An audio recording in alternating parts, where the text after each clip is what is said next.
नमस्कार मित्रों, हमारे इस चैनल पर आपका हार्दिक स्वागत है।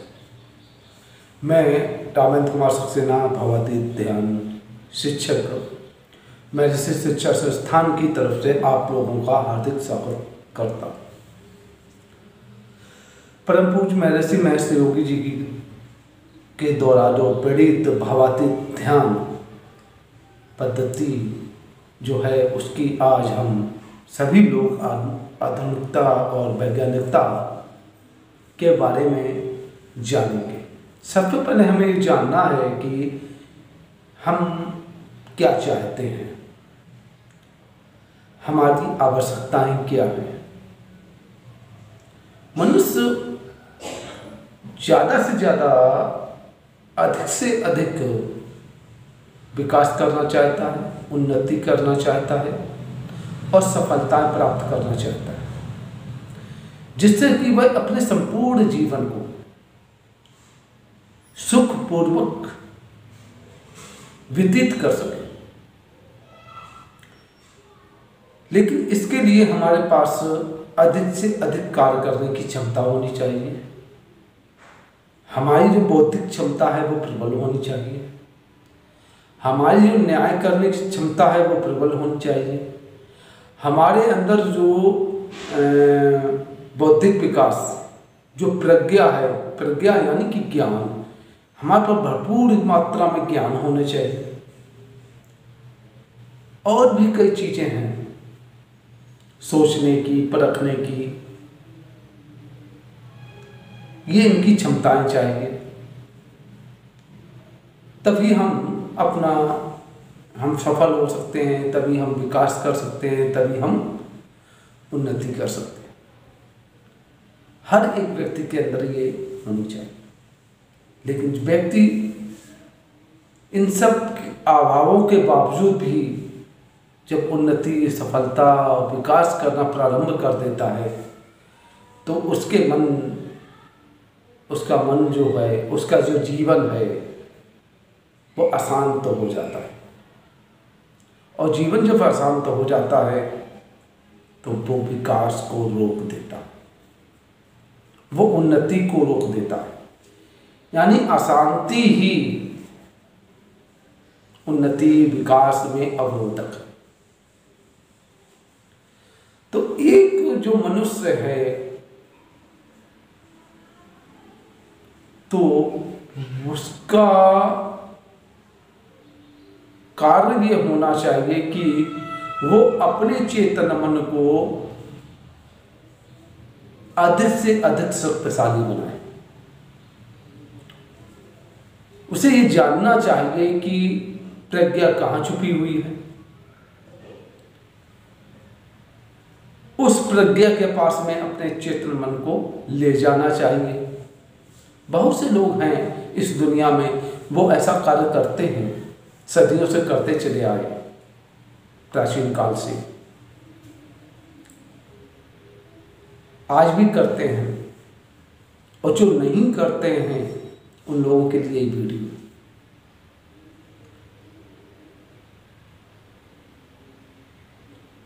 हमारा जो मानव जीवन है,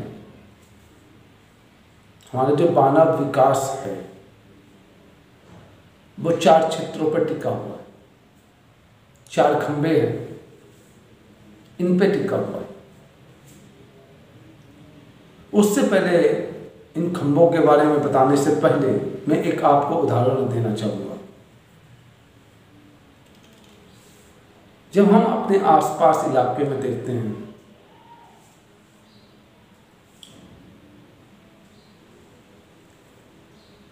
जो पेड़ पौधे हैं, सूर्य है, चंद्र है, तारे हैं, हवा है, ये समय समय पर अपना आती हैं और जाती हैं, चाहे ऋतुएं हों। क्यारी में अनेक प्रकार के फूल खिले हुए हैं, लेकिन समय समय पर वो निकलते हैं, उनके अंदर आपसी संघर्ष नहीं होता, जैसा कि हम लोगों के अंदर है कि जीवन एक संघर्ष है। जब उनका समय होगा तो वो खिलेंगे, सूर्य का समय होगा जब उगेगा, कोई उससे ये कहने नहीं जाता है कि तुम ऐसा कार्य करो, वो खुद करते हैं। यानी कि जो प्रकृति के जितने भी कार्य हो रहे हैं वो खुद ही हो रहे हैं, स्वयं ही हो रहे हैं, और उनमें कोई भी संघर्ष नहीं है, कोई भी बाधा नहीं है। तो इसका मतलब है कि कोई ऐसी शक्ति है, कोई ऐसी प्रज्ञा है जो इन सब चीजों को कंट्रोल कर रही है, यहां तक कि वो हमको भी कंट्रोल कर रहे हैं। बस हमें उसी प्रज्ञा के पास में, उसी शक्ति के पास में अपने अवचेतन मन को ले जाना है, और वहां जाने का जो रास्ता है वो है मेडिटेशन, ट्रांसेंडेंटल मेडिटेशन। अब आते हैं हम ये बताने के लिए कि मानव का जो विकास है वो किन 4 खंभों पर टिका हुआ है, और भावातीत ध्यान इसमें क्या भूमिका अदा करता है। मानव का जो विकास है वो एक खंभे पे है, वो खंभा है मानव मानसिक शक्ति का विकास। जब तक हमारे मानसिक शक्ति का विकास नहीं होगा तब तक हम दिमाग के द्वारा, दिमाग को उपयोग करके कोई भी कार्य नहीं कर सकते। भावातीत ध्यान आपके मानसिक शक्ति का विकास करता है। आपने अनुभव किया होगा कि हम जो भी क्रिया जगत में जितने भी कार्य करते हैं सवेरे से लेकर शाम तक, या जितने अभी तक हम करते चले आ रहे हैं जन्म से लेकर अभी तक, वो विचारों के माध्यम से करते चले आए हैं। और विचार कहाँ से आते हैं? ये विचार हमारे ही अंदर से आते हैं, हम कहीं से बाहर से लेके नहीं आते। ये वो विचार मेरे ही अंदर से हैं, आते हैं। बाहर से भी आते हैं, ऐसा हम नहीं कह रहे। मैं आपसे कह रहा हूँ, हमने जो बोला वो एक विचार ही है, वो विचार आपके पास पहुँचा। तो अभी तक हम लोग क्या कर रहे हैं? अभी तक हम लोग ये कर रहे हैं कि दूसरे के विचारों के सहयोग से हम चल रहे हैं।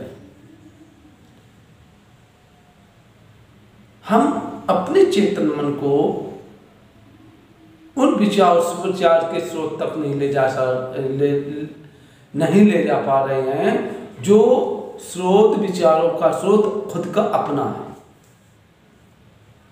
तो हम अपने तरीके से जीवन भी नहीं जी पा रहे हैं, दूसरे के विचारों के माध्यम से चल रहे हैं। माँ बाप के विचारों के माध्यम से, दुनिया के विचारों के माध्यम से, पत्नी के विचारों के माध्यम से, खुद का नहीं कर पा रहे। तो भावातीत ध्यान आपके मन को इसी विचारों के स्रोत तक ले जाता है, और जब मन इस विचारों के स्रोत तक जाता है तो वहाँ से वो शक्तिशाली विचारों को लेकर आता है, और वो मन शक्तिशाली विचारों को आपके दिमाग में, आपके मस्तिष्क में ट्रांसफ़र करता है। और जब मस्तिष्क में आपके शक्तिशाली विचार आएंगे तो क्रिया जगत में आप उन शक्तिशाली विचारों के माध्यम से ही क्रियाएं करेंगे, और फिर जो क्रियाएं आप करेंगे वो क्रियाएं भी विचारों की तरह ही शक्तिशाली होंगी। तो आप अपने दिमाग का बहुत ही अच्छे तरीके से उपयोग कर सकते हैं, क्योंकि व्यक्ति जो होता है वो अपने पूरे जीवन काल में 15% दिमाग का भी उपयोग नहीं कर पाता, और हम अपने दिमाग का भरपूर उपयोग कर पाते हैं। दूसरी बात यह है कि आजकल का जो हमारा जीवन यापन है, जो आजकल की जो भाग दौड़ वाली जिंदगी है, वो उसकी वजह से व्यक्ति दबाव में और तनाव में है। एक जो व्यक्ति होता है उसके ऊपर बहुत सारी जिम्मेदारियां होती हैं। वो एक पति की भी भूमिका निभा रहा होता है, वो एक बेटे की भी भूमिका निभा रहा होता है, वो एक पिता की भी भूमिका निभा रहा होता है, वो एक अधिकारी की या कर्मचारी की भी भूमिका निभा रहा होता है। वो ऑफिस जाता है तो वहाँ पर अधिकारियों की बातें भी सुनता है, काम का भी दबाव रहता है, कर्मचारियों की भी बातें सुनता है, और फिर जब वो घर पे आता है तो पत्नी की बातें, बच्चों की प्रॉब्लम और माता पिता की प्रॉब्लम, तो फिर धीरे धीरे धीरे धीरे करके वो दबाव में आ जाता है, और वो दबाव जो होते हैं वो तनाव का रूप ले लेते हैं, जिससे व्यक्ति के अंदर चिड़चिड़ापन आ जाता है और वो क्रोध भी करने लगता है। यहाँ से वो क्रोध जन्म लेता है, और अगर क्रोध में चिड़चिड़ापन नहीं आएगा तो चिंता जन्म लेती, चिंता को चलाती है। तो व्यक्ति के पास अब दो रास्ते होते हैं। एक तो ये रास्ता होता है कि वो अपनी जिम्मेदारियों को कम कर दे, और दूसरा रास्ता होता है कि वह अपनी क्षमताओं को बढ़ा ले। अपनी क्षमताओं को तो बढ़ा नहीं सकता, क्योंकि वो ये विज्ञान के बस की बात नहीं है। बहुत ऐसी चीजें हैं वो विज्ञान के बस की बात नहीं है, वो केवल प्रकृति के ही बस की बात है। और अब व्यक्ति क्या कर रहा है, पहला रास्ता अपना रहा है, वो अपना रहा है जिम्मेदारियों को कम कर रहा है। इसीलिए संयुक्त परिवार पहले रहते थे, वो अब एकाकी परिवार हो गए। एक कमरे में ही पत्नी और बच्चे ही रह रहे हैं, माँ बाप अलग रह रहे हैं, चाचा ताऊ अलग रह रहे हैं। तो ये खंड खंड हो गया समाज मेरा। वो क्यों हो गया, खंड खंड परिवार हो गए, खंड खंड समाज हो गया? वो इसलिए हो गया ताकि हम तनाव में आ गए। हमें कोई ना कोई तो रास्ता अपनाना ही पड़ेगा।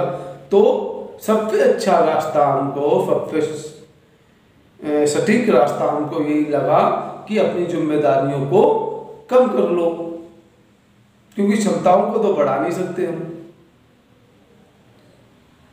तो क्षमताओं को हम बढ़ा सकते हैं, बस हमको क्या है कि हमें अपने वैदिक की तरफ पहुंचना पड़े, वैदिक की तरफ देखना पड़ेगा। तो इस तरह से भावातीत ध्यान आपके तनाव को खत्म करता है, अनुचित जो दबाव होते हैं वो खत्म होते हैं, जिससे जो क्रोध की है, क्रोध नहीं पनप पाता है और आप चिंता मुक्त रहते हैं। तो ये फायदे आपको भावातीत ध्यान के माध्यम से होते हैं। और दूसरा जो खंबा है वो है स्वास्थ्य का। दूसरा खंबा है स्वास्थ्य। अगर हमारा स्वास्थ्य अच्छा है, हम बीमार नहीं हैं, हम स्वच्छ हम मेरा स्वस्थ है, तो हम निरंतर विकास के पथ पर अग्रसर रह सकते हैं। और अगर मेरा स्वास्थ्य खराब है तो मेरा जो विकास का जो रास्ता है वो अवरुद्ध हो जाता है। हृदय जो हमारा होता है वो लगातार काम करता रहता है, 1 मिनट भी नहीं रुकता, 1 सेकंड भी नहीं रुकता। अगर 1 सेकंड रुक जाएगा तो हमारा सब पेटी सांसें रुक जाएंगी। तो निरंतर वो काम करने के बाद की वजह से वो हृदय को आराम नहीं मिल पाता है और वो हृदय थक जाता है। हृदय का थकना ही हृदय रोग है। हृदय का थकना ही हृदय रोग है। वजह क्या है कि अब हृदय रोग ज़्यादा क्यों होने लगे हैं? हृदय रोग इसलिए ज़्यादा होने लगे हैं क्योंकि एक तो हृदय काम कर रहा है लगातार, इसकी वजह से थक जाता है। दूसरा जो है अनुचित दबाव और तनाव की वजह से भी हृदय पर के ऊपर असर पड़ता है। क्रोध अगर हम कर रहे हैं तो हमारे हृदय पर उसका प्रभाव पड़ता है। तो ये अब आम चलन हो गया है, क्रोध करना, आदमी का व्यक्ति का तनाव में रहना। तो हृदय के ऊपर डबल प्रभाव पड़ रहा है। एक तो वो चलते चलते थका हुआ है और दूसरा उसने ऊपर से तनाव और दबाव की वजह से, क्रोध की वजह से और वो डैमेज हो जाता है, जिसकी वजह से हृदय रोग जैसी प्रॉब्लम आती हैं। और जो आपका हाई ब्लड प्रेशर और लो ब्लड प्रेशर होता है उसकी वजह से होता है। तो भावातीत ध्यान की वजह से आपके हृदय को 2 या 3 मिनट का आराम मिलता है। जैसा कि एक उदाहरण है कि एक मजदूर काम करते करते करते करते वो थक जाता है और उसके बाद वो एक पेड़ के नीचे बैठकर 10 मिनट आराम कर लेता है, तो उसके अंदर इतनी ऊर्जा आ जाती है कि वो उसी काम को दुगनी ताकत से, दुगनी ऊर्जा से वो करने लगता है। उसी प्रकार से ये हृदय भी है, क्योंकि हृदय को अगर 2-3 मिनट का आराम मिलता है तो ये हृदय फिर बाद में आराम करने के बाद दुगनी रफ्तार से काम करने लगता है। और भावातीत ध्यान आपको जो मानसिक तनाव हैं, जो अनुचित दबाव हैं, उनको खत्म करता है, आपके क्रोध को खत्म करता है। जब क्रोध और तनाव और दबाव खत्म हो जाते हैं तो आपके ऊपर, आपके हृदय के ऊपर जो प्रभाव उसका पहले पड़ता था वो इनके ना होने से अब हृदय के ऊपर नहीं पड़ता है, जिससे आपका हृदय हमेशा सही रहता है। हृदय रोग की जो संभावना है वो खत्म होती चली जाती है। 80% जो बीमारियां होती हैं वो पेट से होती हैं।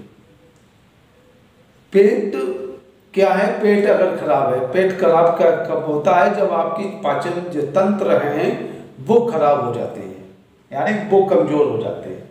तो भावातीत ध्यान आपके पाचन तंत्र को मजबूत बनाए रखता है, उनमें भरपूर ऑक्सीजन की मात्रा को बनाए रखता है, जिससे वो उनको ऊर्जा मिलती है और वो अपनी उसी रफ्तार से अपना कार्य करते रहते हैं। क्योंकि ये जो पाचन तंत्र हैं वो ऑक्सीजन की वजह से ही चलते हैं। ये सब चीजें, ऑक्सीजन मनुष्य के लिए ऊर्जा क्यों कही गई है? वो इसलिए कही गई है कि पाचन तंत्र भी है, वो जब उसे ऑक्सीजन मिलेगी तभी वो अच्छी तरीके से काम करेगा, और ऑक्सीजन की मात्रा कम हो जाएगी तो आपका पाचन तंत्र भी खराब हो जाएगा। ये विज्ञान है, ये वैदिक विज्ञान है। तीसरा स्तंभ जो है, तीसरा खंभा जो है वो है आपका सामाजिक व्यवहार। आपका समाज में एक रुतबा होना चाहिए, समाज में आपके विचार अच्छे होने चाहिए, बात में दम होनी चाहिए। तो वो क्यों होगी, कैसे होगी? क्योंकि वो ऐसे होगी जब आपके विचार शक्तिशाली होंगे। तो जब आपके विचार शक्तिशाली होंगे तो आपकी इमेज जो है समाज में वो भी शक्तिशाली होगी, कि विचारों के माध्यम से ही हम व्यवहार करते हैं। और जैसा कि हमने पहले बताया था आपको कि विचारों के स्रोत तक हम अपने चेतन मन को ले जाते हैं और फिर वहाँ से शक्तिशाली विचारों को लेकर आते हैं। फिर उन्हीं शक्तिशाली विचारों को मन हमारा जो है वो माइंड में, अपने मस्तिष्क में ट्रांसफ़र करता है, और फिर हम विचारों का इस्तेमाल क्रिया जगत में करते हैं। क्रिया जगत क्या है? मेरा समाज। तो समाज में अगर हम अच्छे विचारों का आदान प्रदान कर रहे हैं तो मेरा जो व्यवहार है, सामाजिक व्यवहार है, वो प्रबल होगा और अच्छा भी होगा। चौथा बहुत ही महत्वपूर्ण खंभा है और वो है मन की शांति का। शांति, तुम्हारी जो मन की शांति है, शांति मन की कब हमको प्राप्त होगी? जब हमारा जीवन अच्छा रहे, हमारे पास अच्छा सा दिमाग हो तो हम बढ़िया शांत बने रहेंगे, शरीर अच्छा हो हम अच्छे बने रहेंगे, शांति बनी रहेगी। हमारे समाज में मेरी जो इमेज बनी है वो अच्छी इमेज बनी तो मेरे मन में शांति बनी रहेगी। तो ये मन की शांति होगी जब हम हर जगह तरीके से खुश हैं, हर चारों तरफ से हम खुश ही खुश नजर आएंगे तो हमें मन की शांति मिलेगी। और सबसे अहम बात यह है कि जब मन आपका शांत होगा, और शांत क्यों हो, कैसे होगा? जब आप भावातीत ध्यान की प्रैक्टिस करेंगे, उस अचेतन मन को आप विचारों के स्रोत तक, प्रज्ञा के क्षेत्र तक, समस्त संभावनाओं के क्षेत्र तक लेकर जाएंगे तो मन